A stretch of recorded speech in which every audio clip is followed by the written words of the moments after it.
إن الحمد لله نحمده ونستعينه ونستغفره ونعوذ به من شرور أنفسنا ومن سيئات أعمالنا.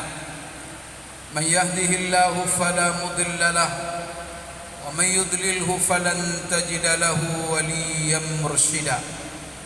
أشهد أن لا إله إلا الله وحده لا شريك له وأشهد أن محمدا عبده ورسوله لا نبي بعده صلى الله عليه وعلى آله وأصحابه ومن تبعهم بإحسان إلى يوم القيامة. أما بعد، فيا أيها المسلمون أوصيكم ونفسي بتقوى الله فقد فاز المتقون.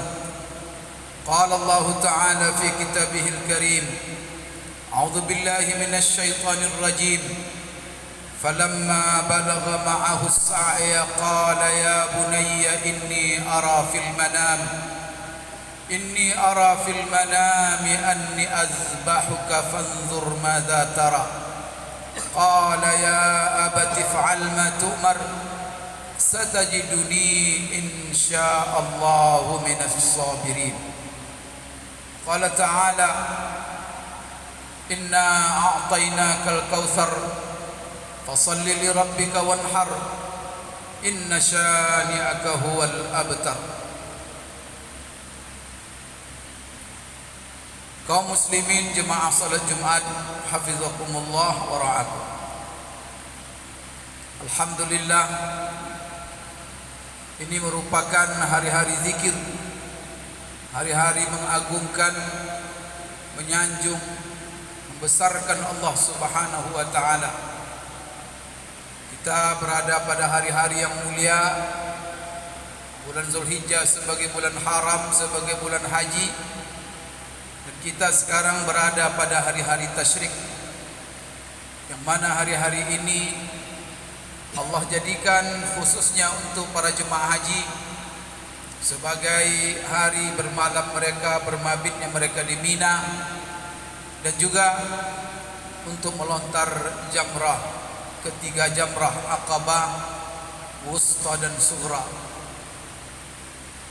Bagi kita yang tidak haji juga hari-hari ini Allah jadikan sebagai hari-hari ibadah kurban kita. Maka ibadah kurban kita ini akan berakhir harinya pada hari ketiga tasyrik, hari ke-13 Zulhijjah sebelum matahari terbenam. Dan kita isi hari-hari ini dengan berbanyak zikir kepada Allah Subhanahu wa taala. Kaum muslimin jemaah salat Jumat, hafizakumullah wa ra'akum. Dengan hari Idul Adha dan hari tasyrik ini, dan dengan pelaksanaan ibadah haji, kita diingatkan kepada seorang sosok manusia yang mana dia sangat banyak Allah sebutkan namanya di dalam Al-Quran. Allah ceritakan kisah-kisah hidupnya, Allah abadikan dalam kitab sucinya yang paling mulia, yang dibaca oleh umat Rasulullah sallallahu alaihi wasallam sampai hari kiamat. Dan saking hebatnya sosok ini, maka bagi umat Rasulullah sallallahu alaihi wasallam tak pernah absen menyebut namanya. Bahkan kita sebut namanya bersama Nabi kita Muhammad sallallahu alaihi wasallam. Kemudian juga bahkan apa yang dilakukannya di dalam hidupnya dan apa yang dijalaninya dalam proses kehidupannya dalam melaksanakan perintah-perintah Allah, semuanya Allah abadikan untuk kita umat Nabi Muhammad sallallahu alaihi wasallam sebagai ibadah kita kepada Allah. Sosok ini termasuk sosok yang paling banyak disebut namanya dalam Al-Quran, yaitu Nabi Ibrahim alaihissalam. Tidak kurang daripada 69 kali Allah menyebut namanya di dalam Al-Quran. Dan beliau ini orang yang nomor 2 terbanyak yang diulang-ulang namanya oleh Allah dalam Al-Quran setelah Nabi Musa alaihissalam. Nabi Musa disebutkan oleh Allah namanya dalam Al-Quran sebanyak 119 kali. Sedangkan Nabi Ibrahim alaihissalam yaitu lebih kurang 69 kali. Namun nama Nabi Ibrahim alaihissalam ini tak pernah luput kita sebut.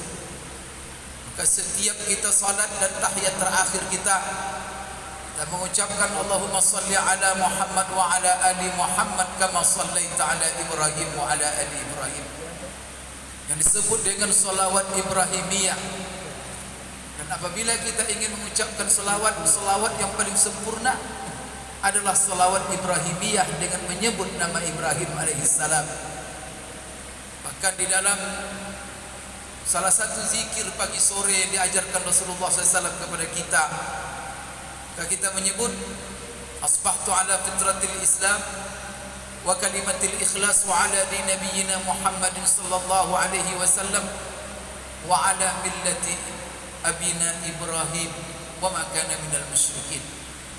Maka nama beliau tak pernah absen kita sebut setiap hari dan bahkan setiap kita salat. Apabila di situ ada tahiyat, maka di situ kita menyebut dan mendoakan Nabi Ibrahim alaihissalam. Kemudian juga bahkan tidak cukup itu saja. Di dalam ibadah haji yang dilaksanakan oleh kaum muslimin dan kaum muslimat setiap tahun, itu diingatkan kita ketika orang melaksanakan haji dengan sosok Nabi Ibrahim alaihissalam dan keluarganya. Maka ketika kita tawaf di sekitar Ka'bah, apa yang kita ingat? Siapa yang kita ingat pertama? Kita ingat sosok manusia yang pertama ketika kita tawaf di sekitar Ka'bah adalah sosok Nabi Ibrahim alaihissalam. Karena Ka'bah itu dialah yang membangunnya pertama, dan dia yang meninggikan bangunannya dari pondasinya yang ada, sebagaimana Allah telah perintahkan kepadanya dan kepada putranya Ismail, wa idz yarfa'u Ibrahimul qawa'ida minal baiti wa Ismail Rabbana taqabbal minna innaka antas samiul alim. Ingatkan hai Muhammad, ceritakan kepada umatmu ketika Ibrahim dan Ismail Allah perintahkan untuk membangun dan meninggikan bangunan Ka'bah, lalu perintah itu dilaksanakannya dengan sempurna. Setelah itu Ibrahim dan Ismail tawaf sekitar Ka'bah dan tak berhenti berdoa, semoga apa yang telah diamalkan dalam rangka melaksanakan perintah Allah itu diterima Allah. Rabbana taqabbal minna innaka antas samiul alim.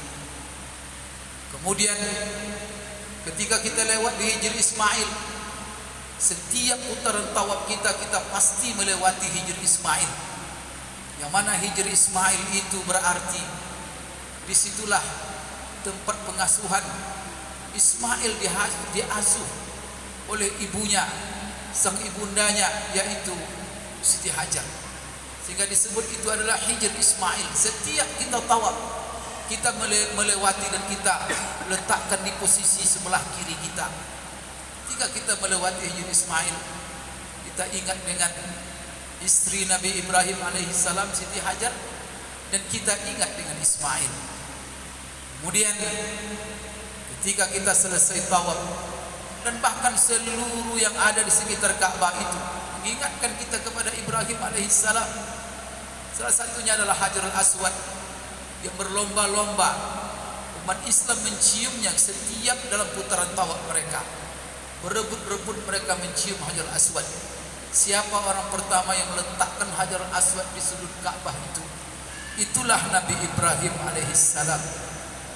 Maka ketika Ibrahim selesai membangun Ka'bah, dia perintahkan kepada Ismail, nak, kau carikan untuk bapak sebuah batu yang beda penampilannya, untuk bapak taruh di sudut ini, supaya ini adalah menjadi start permulaan orang-orang untuk tawaf.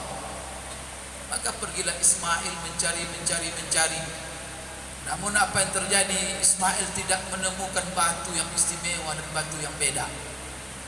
Lalu Ismail balik kepada bapaknya. Tapi apa yang terjadi? Tiba-tiba Ismail sudah mendapatkan batu yang begitu mengkilat, bercahaya putih, kemudian menerangi, sudah ada terletak di sudut Ka'bah. Lalu Ismail bertanya kepada Ibrahim, bapakku, dari mana kau dapatkan batu ini? Maka Ibrahim mengatakan, barusan saja malaikat Jibril datang membawakan batu ini kepada saya untuk diletakkan di sini. Awalnya batu itu putih bercahaya, tetapi sekarang disebut dengan batu hitam. Namanya adalah Hajarul Aswad. Maka dalam riwayat, kenapa dinamakan dia Hajarul Aswad, padahal dalam sejarahnya batu itu adalah batu putih dan mengkilat kemudian bercahaya. Maka situ dijawab, begitulah batu menjadi hitam yang awalnya putih dan menjadi hitam karena akibat daripada dosa-dosa manusia. Sehingga batu Hajar Aswad itu pun dari putih menjadi hitam. Dan itu memberikan pelajaran kepada kita, hati yang bening yang awal kita bawa lahir sebagai fitrah. Maka kata Rasulullah sallallahu alaihi wasallam, ma min mauludin illa wa yuladu 'ala al-fitrah. Tak ada anak yang lahir kecuali bersih. Bersih dalam kondisi fitrahnya. Maka hatinya bersih, bening, putih. Tetapi setelah itu gelap. Banyak manusia yang gelap hatinya hitam. Maka Rasulullah sallallahu alaihi wasallam, apabila seorang hamba berbuat dosa, maka langsung bintik hitam tergores dalam hatinya. Apabila setelah itu berbuat dosa, bintik-bintik hitam itu terus meliputi hatinya sampai hatinya gelap. Kalau batu Hajarul Aswad saja bisa hitam oleh dosa-dosa manusia dan maksiat manusia, bagaimana dengan hati manusia? Ini sebenarnya pelajaran penting daripada Hajar Aswad. Maka Hajar Aswad itu mengingatkan kita kepada Ibrahim. Kemudian tempat berdirinya Nabi Ibrahim membangun Ka'bah, yaitu ada batu yang mana Nabi Ibrahim memerintahkan kepada Ismail nak bawakan batu yang agak tinggi supaya bapak bisa menyusun batu-batu bangunan Ka'bah ini ke atas lebih tinggi. Maka Ismail membawakan batu yang lebih tinggi. Lalu Nabi Ibrahim alaihissalam berdiri di atas batu itu membangun Ka'bah. Ketika Nabi Ibrahim berdiri, Allah berkehendak batu itu menjadi lembut. Kemudian langsung dua telapak kaki Ibrahim terbenam ke dalam batu itu dan membentuk dua telapak Ibrahim alaihissalam. Dan batu itulah yang disebut dengan makam Ibrahim. Hajarul Aswad dan batu ini Allah abadikan keberadaannya sampai hari ini. Maka di dalam Al-Quran Allah mengatakan, Inna awwala baiti wudi'a lin-nasi lalladzi bi Bakkah mubarakan wa hudan lil alamin fihi ayatun bayyinatun maqamu Ibrahim wa man dakhalahu kana amina walillahi 'alan nasi hajjul baiti man istata'a ilaihi sabila wa man kafara fa innallaha ghaniyyun 'anil alamin. Sesungguhnya rumah pertama yang diperuntukkan tempat ibadah manusia di dunia ini, kata Allah, adalah Ka'bah yang terletak di lembah Bakkah atau Mekah, yang mana di Ka'bah itu terdapat tanda-tanda kebenaran Allah dan kebesaran ayat-ayat Allah bagi orang yang berfikir. Fihi ayatun bayyinat, di situ terdapat tanda-tanda kekuasaan Allah yang jelas, tanda-tanda keesaan Allah yang jelas, yang terang. Di antaranya maqam Ibrahim, di antaranya adanya sekitar Ka'bah itu makam Ibrahim. Kemudian makam Ibrahim ini, begitulah Allah mengabadikan hambanya yang taat kepadanya. Makam Ibrahim itu Allah jadikan tempat salat kita. Setiap kita tawaf, maka setelah tawaf disunatkan kita salat 2 rakaat di belakang makam Ibrahim alaihissalam. Allah berfirman dalam Al-Quran, wattakhidhu min maqami Ibrahim musalla. Jadikan oleh kamu, hai umat Islam, hai orang-orang yang beriman, belakang ataupun makam Ibrahim itu sebagai tempat salat. Maka sepakat ulama mengatakan, Di antara sunat tawaf setelah kita melaksanakan tawaf adalah salat 2 rakaat tawaf. Di mana dilaksanakan salat 2 rakaat tawaf itu? Di belakang makam Ibrahim. Kalau kita bertolak setelah kita tawaf, kita bertolak untuk sa'i. Ketika umat Islam melaksanakan sa'i pada haji atau umrah, siapa yang diingatnya?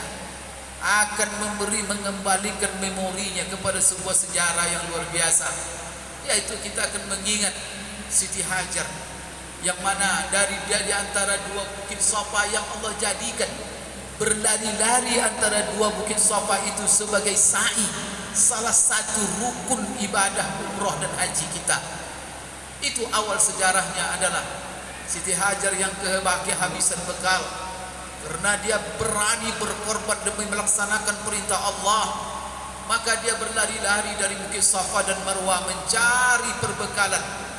Karena Ismail sang bayi ketika itu kehausan dan air tidak ada di mana-mana, karena itu lembah yang gersang yang tidak ada apa-apa. Maka berlarilah Siti Hajar dari bukit Safa ke Marwah, bolak-balik Safa Marwah. Barangkali dia melihat ada sumur dari kejauhan, tapi setelah berusaha dia tidak mendapatkannya. Lalu dia turun dari bukit tersebut dan dia menemui Ismail. Maka ketika dia bertemu dengan Ismail yang ditinggalkannya tadi, dia terkejut dan kaget bahwa di kaki Ismail sudah mengalir air. Dari hentakan 2 kakinya mengalir air, dan itulah yang menjadi sumur Zam-Zam yang sampai hari ini sumur Zam-Zam itu tidak pernah mengalami kekeringan. Padahal coba kita bayangkan berapa orang yang mengkonsumsi air Zam-Zam itu. Setiap hari berapa jumlah orang yang umroh, apalagi sekarang terbuka sepanjang tahun ibadah umroh ini. Jutaan orang yang meminumnya, membawanya pulang 10 liter, 20 liter, yang menggunakannya untuk mandi, untuk berwudu, sebagian orang menggunakan untuk mencuci, dan sebagian setiap hari di drop air Zam-Zam itu. Tak tahu berapa hitungan ratusan trailer ke seluruh penjuru Saudi dan juga ke luar negeri. Sampai hari ini air itu tidak pernah kering. La ilaha illallah. Maka itulah kebenaran apa dikatakan Allah, fihi ayatum bayyinat, di sebuah lembah yang lembah bebatuan yang gersang, tidak ada apa-apa, muncul di situ air yang tidak pernah kering. Air Zam-Zam mengingatkan kita kepada sejarah Siti Hajar dan juga putranya Ismail, dan itu adalah putra Nabi Ibrahim alaihissalam. Kemudian jemaah haji pergi pula sekarang mereka bermabit di Mina. Setiap hari pekerjaan mereka sekarang ada melontar 3 jamrah. Ada jamrah ula, jamrah pertengahan, dan jamrah yang besar yaitu jamrah Aqabah. Maka ketika mereka melontar jamrah, itu juga diingatkan kita kepada sejarah siapa? Sejarah Nabi Ibrahim dan Ismail. Ketika Ibrahim telah bertekad untuk menyembelih anaknya sebagai pelaksanaan daripada perintah Allah, Allah perintahkan Ibrahim lewat mimpinya supaya menyembelih putranya Ismail. Mimpi kali pertama ditebus dengan puluhan ekor onta, tapi malam kedua bermimpi lagi, malam ketiga, sehingga lengkap 100 ekor onta yang disembelih Ibrahim sebagai penebus daripada mimpinya, karena dia sangat sayang dan cinta kepada anaknya. Tetapi perintah itu tetap datang, dan mimpi para nabi tidak bisa diganggu oleh syaitan, karena mimpi para nabi itu adalah hak dan benar. Oleh karena itu Nabi Ibrahim bertekad sudah untuk menyembelih anaknya. Seluruh perangkat penyembelihan disiapkan, dan Ibrahim pun pergi dengan Ismail jauh dari penglihatan ibunya. Oleh karena itu di tengah jalan di daerah Mina itu muncul iblis dan syaitan menggoda Ibrahim supaya dia tidak jadi atau mengurungkan niatnya menyembelih anaknya. Ketika iblis muncul pertama sekali, maka Ibrahim langsung mengambil batu dan melempar sang iblis, laknatullah. Kemudian tetap berjalan menuju tempat yang sudah direncanakan. Di perjalanan muncul lagi iblis, kemudian dilempar lagi sampai 3 kali, sehingga iblis tidak berdaya untuk menggoda dan merayu Ibrahim, dan Ibrahim melaksanakan perintah. Tempat-tempat iblis muncul dan dilempar oleh Ibrahim itu Allah jadikan sebagai syariat untuk umat Islam dalam melaksanakan haji. Maka salah satu kewajiban haji yang harus dilaksanakan umat Islam sampai hari ini yaitu yang namanya melontar 3 jamrah. Itu mengingatkan juga kepada kita sejarah Nabi Ibrahim dan keluarganya. Bapak-bapak jemaah Jumat rahimakumullah, menceritakan sejarah Ibrahim, silakan baca Al-Quran, baca buku-buku sejarah yang mana di dalam sejarah kehidupan keluarga ini betul-betul terdapat banyak pelajaran untuk menjawab berbagai permasalahan-permasalahan kehidupan kita pada hari ini. Kehidupan kita yang penuh dengan cobaan, kehidupan kita kontemporer ini yang penuh liku-liku dan godaan. Maka supaya kita bisa terhindar daripada dan bisa sabar menghadapi cobaan dan terhindar daripada godaan, kemudian tidak tersesat kita dengan liku-liku dan persimpangan-persimpangan yang banyak jalan dalam kehidupan ini, maka mari kita pelajari kisah-kisah Nabi Ibrahim alaihissalam dan keluarganya. Jangankan kita sebagai umat Rasulullah sallallahu alaihi wasallam, Rasulullah sallallahu alaihi wasallam saja diharuskan oleh Allah Subhanahu wa taala, dan tentu juga kita semua harus mampu menjadikan Ibrahim dan keluarganya sebagai teladan dalam kehidupan kita bersama. 2 ayat Allah tekankan kepada kita supaya Ibrahim dan keluarganya harus mampu kita contoh dalam kehidupan kita sehari-hari, apalagi dalam kehidupan kontemporer seperti sekarang ini.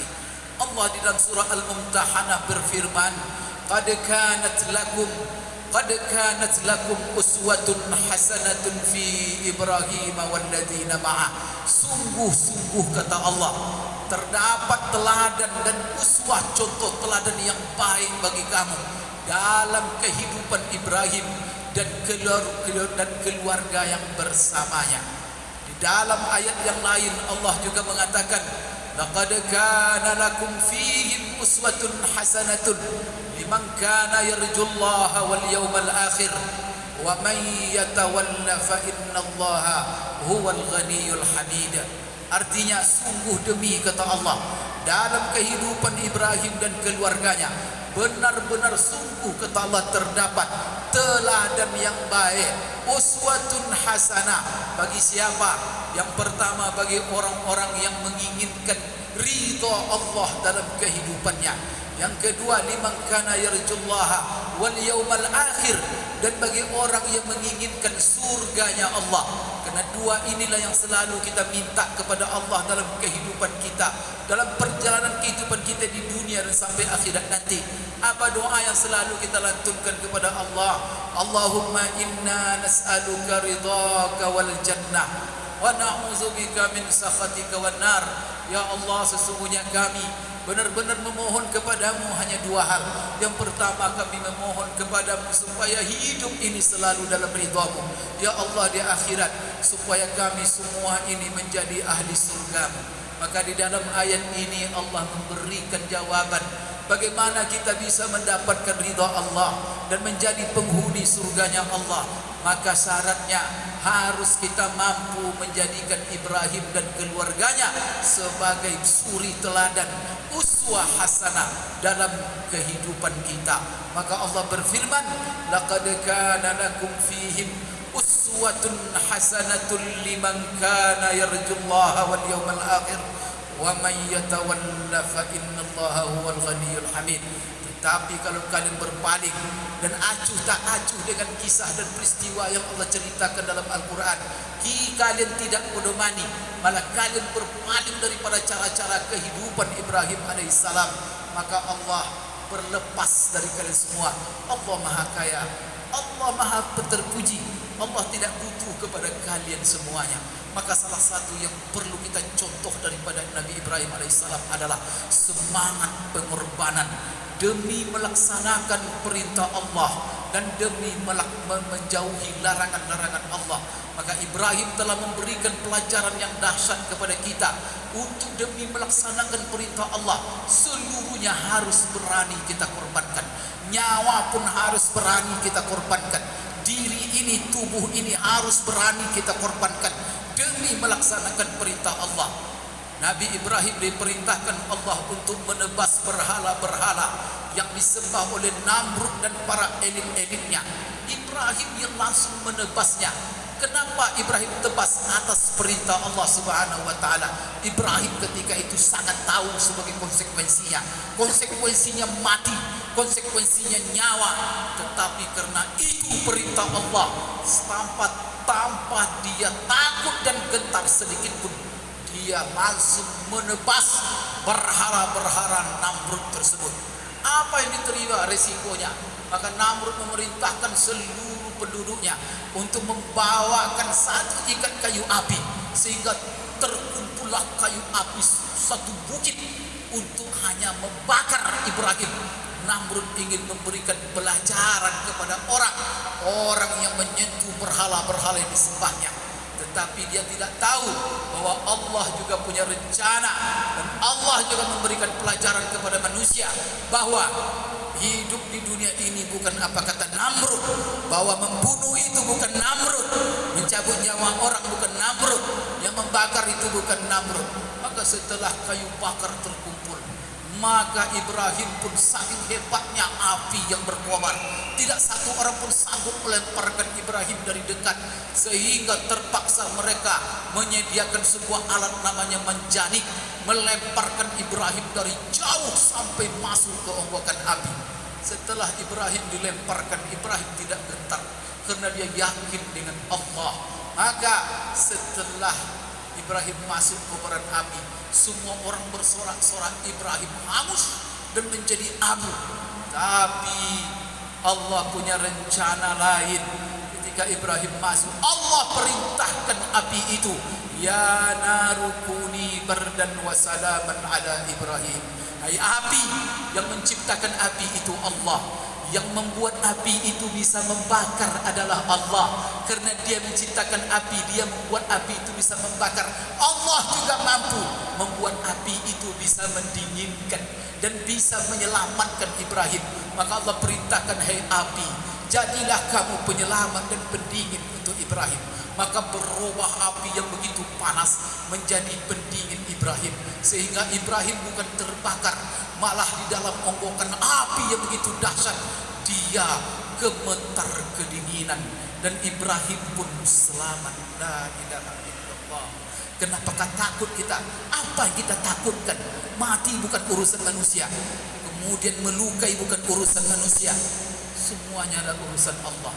Dan Allah perlihatkan pula dalam cobaan yang lain, dia diperintahkan untuk mengorbankan, itu nyawanya yang dia korbankan, tapi Allah berjanji akan melindunginya. Apa yang terjadi? Ibrahim pun selamat.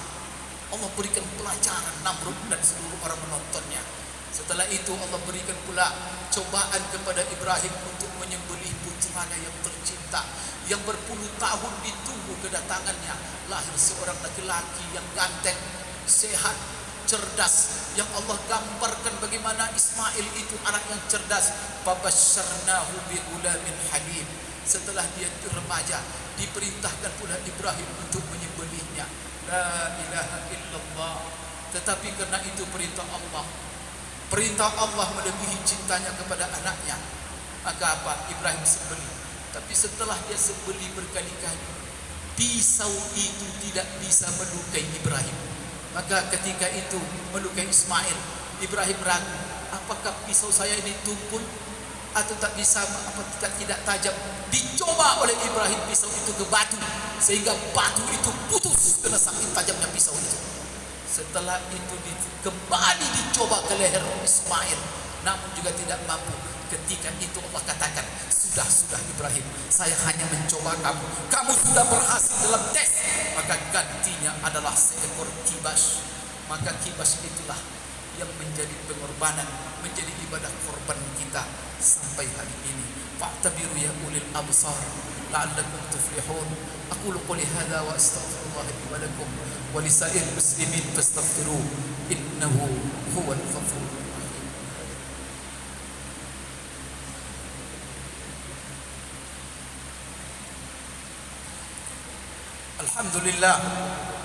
الحمد لله الذي هدانا لهذا وما كنا لنهتدي لولا أن هدانا الله.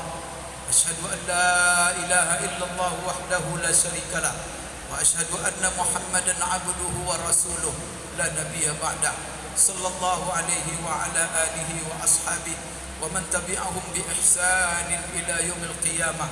أما بعد، يا أيها المسلمون أوصيكم ونفسي بتقوى الله فقد فاز المتقون. قال الله تعالى في كتابه الكريم: أعوذ بالله من الشيطان الرجيم، إنا أعطيناك الكوثر فصل لربك وانحر إن شانئك هو الأبتر. Bapak-bapak jemaah Jumat rahimakumullah, maka dari mimbar ini saya memperpesan kepada kita sebagai pelajaran daripada kisah Nabi Ibrahim alaihissalam, yang mana hari-hari ini kita diingatkan dengan sosok Ibrahim alaihissalam dan keluarganya. Marilah kita rela berkorban apa saja demi melaksanakan perintah Allah. Apa saja, nyawa kita, diri kita, harta kita, kepentingan hidup kita, kebahagiaan, kesenangan hidup kita. Mari kita ajak generasi-generasi kita berkorban demi agama Allah, demi perintah Allah, demi menjauhi larangan Allah. Jangan sekali-kali malah sebaliknya kita korbankan agama Allah, kita korbankan masa depan diri kita, masa depan negara kita, masa depan bangsa kita hanya gara-gara dunia sedikit. Maka berapa banyak orang yang menyimpang demi cintanya kepada dunia, dia langgar norma-norma agama, maka celaka dia hidupnya di dunia, celaka hidupnya di akhirat, sengsara dirinya di dunia, kemudian hancur kehidupan bangsa dan negaranya, masa depannya hancur. Salah satunya di antaranya adalah anak-anak muda yang sekarang terlibat narkoba, pergaulan bebas. Itu semuanya tidak lain kecuali apabila maksiat-maksiat itu kita lakukan, berarti kita tidak sayang kepada diri kita, berarti kita korbankan agama demi kesenangan nafsu, keinginan diri kita, keinginan setan yang menggoda diri kita. Maka kalau orang narkoba, siapa yang hancur? Yang hancur dirinya sendiri, masa depannya, kemudian juga terancam masa depan bangsa dan negara ini. Salah satunya juga korupsi, sogok menyogok. Apabila sogok menyogok sudah memasuki seluruh lini, tunggu saja orang yang menyogok, orang yang menerima sogok, orang yang minta sogok tidak sayang kepada dirinya, berarti dia telah berkontribusi menghancurkan masa depan dirinya, menghancurkan masa depan bangsa dan negara ini. Qala Allah Ta'ala fi kitabihil karim, a'udzu billahi minasyaitonir rajim, innallaha wa malaikatahu yusholluna 'alan nabi ya ayyuhalladzina amanu shallu 'alaihi wa sallimu taslima. Allahumma shalli 'ala Muhammad wa 'ala ali Muhammad kama shallaita 'ala Ibrahim wa 'ala ali Ibrahim wa barik 'ala Muhammad wa 'ala ali Muhammad kama barakta 'ala Ibrahim wa 'ala ali Ibrahim fil 'alamin innaka Hamidum Majid. Allahumma ighfir lil muslimina wal muslimat wal mu'minina wal mu'minat al ahya'i minhum wal amwat innaka sami'un qaribun mujibud da'awat. Allahumma a'izzal Islam wal muslimin, Allahumma a'izzal Islam wal muslimin, Allahumma ansur man nasara al Islam wal muslimin, Allahumma khzul man khazala al Islam wal muslimin. Allahumma walli umurana khiyarana wa la tuwalli alaina shirarana. Allahumma la tusallit alaina bi dhunubina wa ma'asina man la yakhafuka wa la yarhamna. Allahumma ij'al hajja ikhwanina hadzal 'am, Allahumma ij'al hajjahum hajjan mabrura wa sa'yahum sa'yan mashkura wa dhanbahum dhanban maghfura wa tijaratahum tijaratan lan tabura wa 'amalahum 'amalan salihan maqbula. Allahumma a'idhum ila biladihim salimina ghanimina ya arhamar rahimin. Rabbana atina fid dunya hasanah wa fil akhirati hasanah wa qina adzaban nar. Ibadallah, innallaha ya'muru bil 'adli wal ihsan wa ita'i dzil qurba wa yanha 'anil fahsya'i wal munkari wal baghi ya'izukum la'allakum tadhakkarun. Wa ladzikrullahi akbar wallahu ya'lamu ma tasna'un wa aqimus shalah.